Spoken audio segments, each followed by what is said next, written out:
Hello and welcome back to the Mechanic Cooks. Today we're making something that's more than just dinner. This is a dish that brings together heritage, warmth and flavor in every bite. We're talking about my take on lamb and chickpea curry. Slow simmered and full of deep, cozy comfort. Before we dive in, don't forget to subscribe and head over to themechaniccooks.com. There's a link in the description with the full ingredient list. Alright, let's get into it. We're starting with the base of every great stew, flavor. In a large pan, I'm heating up 6 tablespoons of vegetable oil over medium heat. Once it's hot, toss in 1 large white onion, thinly sliced. Take your time here, this step matters.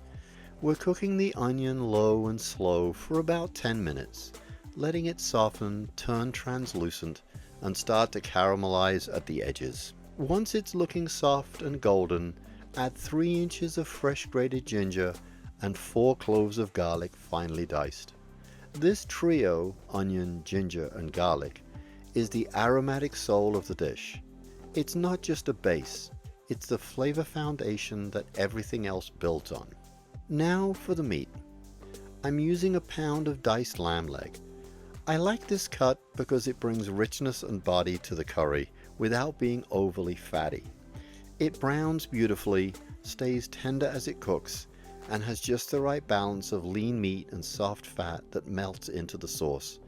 As it hits the pan, it soaks up all those oniony, garlicky, gingery flavors like a sponge. Now it's time to season. Not just with salt and pepper, we're going with spice. But this isn't about heat, it's about depth. I'm adding a blend of pantry-friendly spices.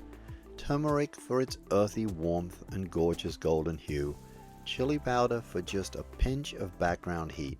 Not burning your mouth spicy, just warming. Stir these into the meat and let them absorb as the meat starts to brown. About 5 minutes.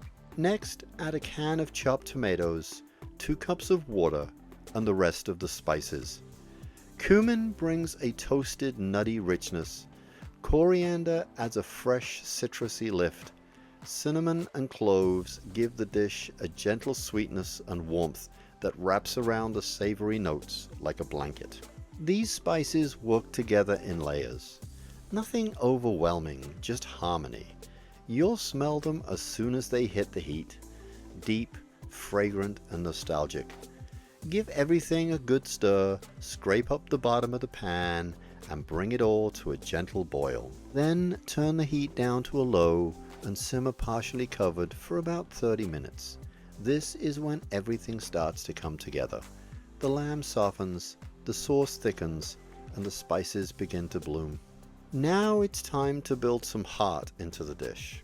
I'm adding 1 can of drained chickpeas, soft, buttery, and perfect for soaking up flavor. Then 2 ounces of raisins. I know, sweet in a savory stew, but trust me, that touch of sweetness balances the spice and brings out the warmth in the cinnamon and cloves. It gives the curry a roundness and completeness that just works. Add salt to taste and let everything continue to simmer covered for about 30 to 40 minutes. By the end, the lamb will be fork tender and the sauce will be thick, glossy, and rich with flavor. To serve, spoon it generously over steamed white rice. This dish tastes like it's been simmering for generations.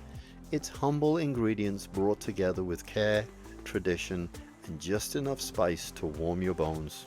Thanks for watching, and until next time, keep cooking from the heart.